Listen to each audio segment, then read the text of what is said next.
तनी एग्जाम में पढ़ो तनी छोड़ी ना हटी पढ़े दी प्लीज प्लीज मान जाइए ना प्लीज। झक्का झूमर कइल होइली ऐसे अकवारी नीक नहीं खेला गो चुमा चाटे बरियारी। झक्का झूमर कइल होइली ऐसे अकवारी नीक नहीं खेला गो चुमा चाटे बरियारी। 4 दिन बाद इम्तिहान बाबा राजा 4 दिन बाद इम्तिहान बाबा राजा।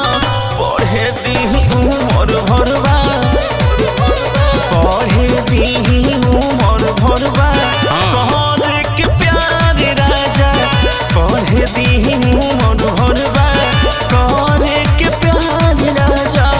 अरे ढेर पढ़ ले रो सुना है ना ए आवे ने ए पागल है ना।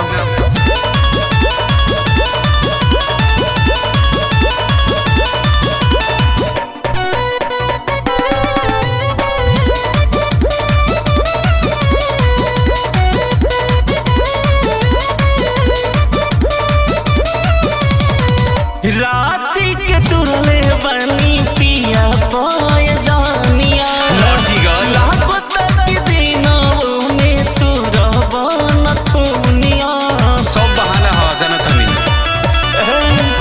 राती के तुरले बड़ा जबरी पाय जानिया लागत के दिनों में तुरा बन थुनिया।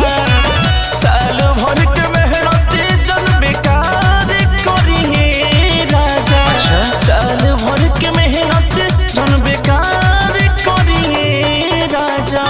पढ़े दी उमर भरवा पढ़े दी उमर भरवा करे के प्यार राजा पढ़े दी उमर भरवा करे के प्यार राजा। ए सुना हम का करी हमें 17 दिन पढ़ाई से कुछ ना भइल तो अब 2 दिन में पढ़ के का करबू। एने सुना बात माना करी जा बाबू सौदा आजा आजा सुना।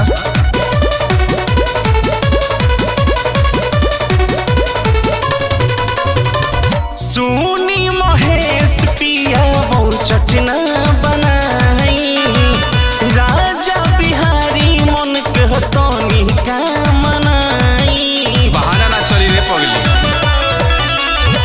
सोनी अजीत पिया बहु चटना बनाई बंटी डिलर अपना मन के समझाई।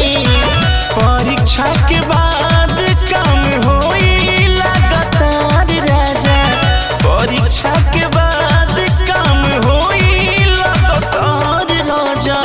पढ़े दी उमर भरवा पढ़े दी उमर भरवा कहरे के प्यार राजा पढ़े दी उमर भरवा कहरे के प्यार राजा।